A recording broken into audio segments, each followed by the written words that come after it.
Bryan Mbeumo has been a really disappointing hold for the past few weeks in FPL, and I think this week could be the week he leaves my squad. But for who and at what price point? Well, let's take a look at how I could line up ahead of that game week 15 deadline.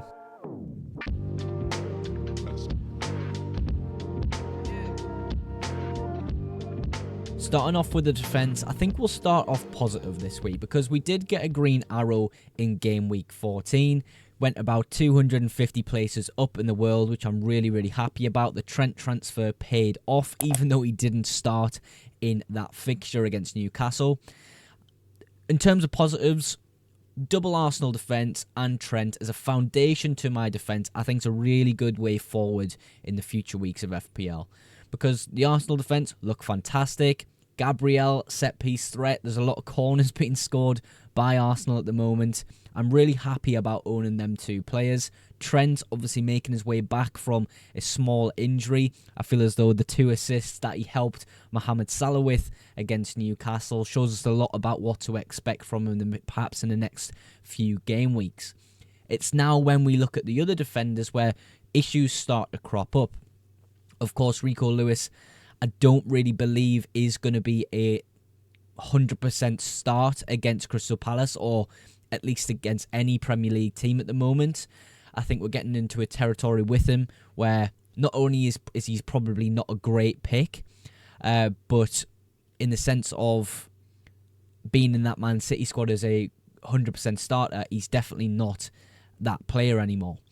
And when we move to the bench there with Robinson and Van den Berg, I like Robinson for rotation.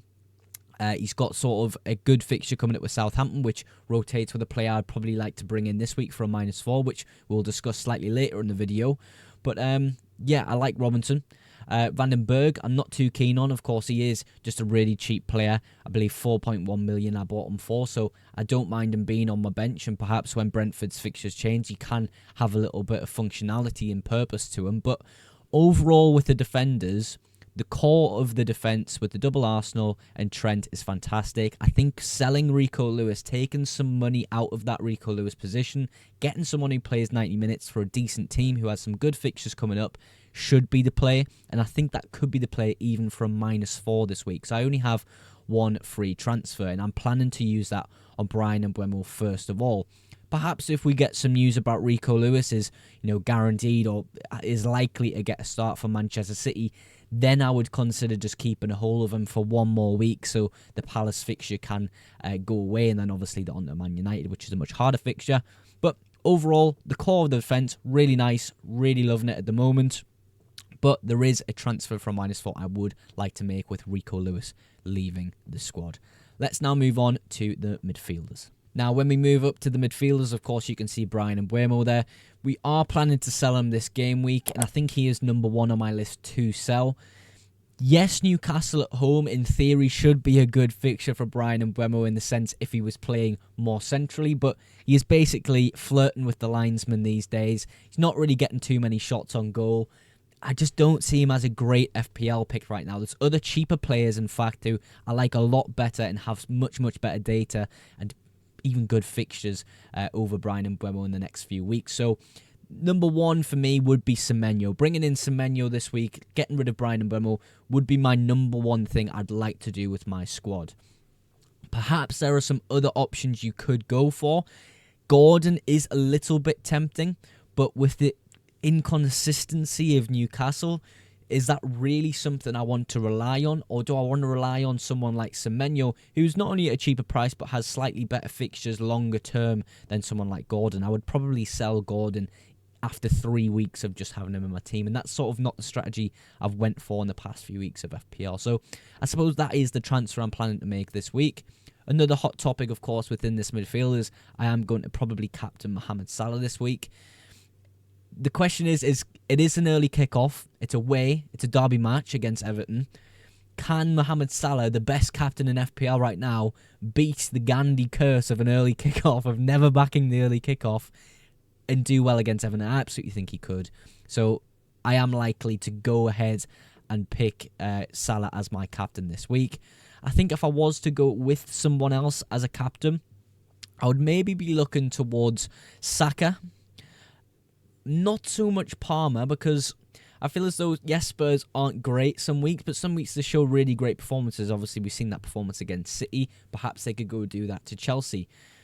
For me, I think Salah is number one on my captaincy list this week in particular. But let's speak about the other players here. We've got Morgan Rogers with a great fixture. Southampton at home. Do I expect a lot of minutes from him? No, I really don't, to be honest. I think it's a good enough fixture to actually take a chance and just keep him in the squad. Perhaps he starts, perhaps he's on the bench and comes on. I don't really know how that's going to play out, but we've just seen sort of the expected chances that Chelsea have just had against Southampton. I think it is really promising for an Aston Villa side, and especially a technical player like Morgan Rogers. So he will stay in the team, of course. Palmer, we spoke a little bit about it with that Tottenham away fixture. I really don't know what's going to happen in that fixture. It's going to be a fiery fixture. Maybe Palmer comes out on top as the best captain that week. I think it is a decent fixture for him, but for me, Salah does beat him out still. Saka, maybe another captaincy option this week. Fulham away from home. Fulham kind of put in good but defensive performances one week, bad next week. Do we know what to expect? I don't necessarily think we do. Corners are a big thing with Saka at the moment. A lot of corners going Arsenal's way, and of course the aerial threat of Gabriel, Saliba and other tall sort of players putting in great headers and scoring goals. So, something to consider for captaincy there as well. But yeah, Salah for me in the midfield does get the captaincy armband. And I think overall with the midfield, I am happy apart from Bryan Mbeumo and maybe Morgan Rogers. I think I've got to give him another chance with this Southampton at home fixture. See kind of what we're looking at in terms of minutes, but we know he's probably due a rest with this hectic period, and I wouldn't be surprised if he is benched this game week. I just think it is worth taking that risk with the Southampton at home fixture in the chance he either plays a short amount of minutes, maybe 70 minutes if he starts, and perhaps comes on around the 65th minute if things are looking a bit dry for Aston Villa, and perhaps when Buendia isn't doing his role as well as Morgan Rogers would. But that is the midfield. Let's move on now to the forwards of the squad. Cunha and João Pedro here as my two forwards. Of course, Cunha with West Ham away, João Pedro with Leicester away. We'll start with Cunha because I think he has been the most disappointing one out of the two. Great fixtures, obviously not done too well in those. We expected Wolves, after their hard fixtures at the start of the season, to maybe find some, form and some common ground with the team and how they're playing, but it just hasn't happened yet. And I think Gary Neal could be on his way out if he doesn't win this game against West Ham. And I suppose I could say the same thing about West Ham and their manager, because there is a lot of pressure there on the West Ham manager too. I'm hoping for something for Cunha. He's got 3 weeks in my squad left. Maybe I can squeeze a few attack and returns out of him. I'm not too sure that's going to be the case, and perhaps I'll move him on a little bit earlier to catch the price drops and maybe look for a little bit of upside somewhere else. But at the moment, I'm going to trust him and see how he gets on for game week 15. In terms of João Pedro for game week 15, I'm not sure how good his minutes are really going to be. Obviously, he's such a creative player and an important cog to that Brighton attack. I'm not sure I can expect him to start on the bench too much. Maybe we see that in the next few weeks at least once, just to give him a little bit of rest. Of course, he has just come back from an injury, but he is a really important part to that Brighton team. So perhaps reduced minutes is the way that the Brighton manager Hertzler would go. It's an alright fixture. New manager bounce from Leicester with Van Nistelrooy. I really didn't expect Leicester to be doing alright under Van Nistelrooy, but here we are. I think we're looking at a backwards and forwards game between Brighton and Leicester here. I think Brighton, with their quality, probably come out on top. And yeah, hopefully João Pedro is a big part of that. In terms of transfers, I just want to show you Fantasy Football Hub and give you a good idea of what I'm actually planning to do. And the obvious thing for me to do this week with Bryan Mbeumo is to go to Semenyo. We're taking money out of that Mbeumo position. We're getting a player who has decent fixtures coming up. We've got Ipswich, West Ham, United, Palace, Fulham, Everton, Chelsea. Really not bad at all. And of course, his stats are really great and much better than Bryan Mbeumo, especially over the last few weeks. Apparently, we're starting Vandenberg and Robinson. We definitely aren't. The defensive transfer for me this week, if I wanted to take that -4 and we knew that Rico Lewis wasn't going to start, which he probably isn't going to do, is we're going to look at some options here. We do have 7.2 million. Gvardiol is the expensive option that I could look to go to, kind of going from City defender to City defender. But We know his attacking threat is much higher than a Rico Lewis, but so is his price point. The fixtures kind of are a little bit of a mixed bag with United and Villa in that sort of good fixture span of 6 weeks there, but I don't mind it too much. I think the other real option for me as a player that's looking to build up a little bit in the bank, and probably someone I really like the best at the moment, is Kirkez from Bournemouth, of course. Similar to MBEUMO, we know the fixtures are pretty good long term. He's quite attacking himself, which I do like to see. He really bombs up on that left-hand side quite frequently. Low ownership, which I do quite like in terms of trying to get back up to that top 1 millionth in the world. So Kirkez could be a great option for me. I think an easy option that you could go for a real long-term pick is someone like Levi Colwill. This week isn't great against Spurs away, but when we look past that, we've got a lot of great fixtures there.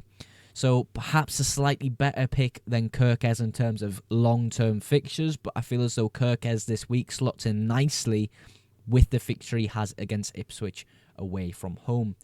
Where does that leave us in future weeks? Well, it leaves us with a team that is pretty balanced and can probably not need a transfer for a good number of weeks. Of course, when we get to 17 here, we spoke about the rotation between Robinson and Kirkez. Southampton at home when Kirkez has Manchester United away. Really nice rotation. That's probably a week where you can look to move Morgan Rogers on, or perhaps even upgrade your striker there in Stewart to somebody else whose fixtures do get a bit better. But overall, that is how we're lining up for game week 15. I'm pretty excited for the week, to be honest. I think there's going to be a good set of games for us to go and watch, and hopefully a lot of FPL points for all of us watching this video and recording it. Of course, the FPL deadline is tomorrow, and I will be doing my weekly deadline stream on both YouTube and TikTok, so make sure you tune in for that. But that is absolutely everything for today's video. Thank you again so much for watching today's video, and I will catch you in the next one. Bye for now.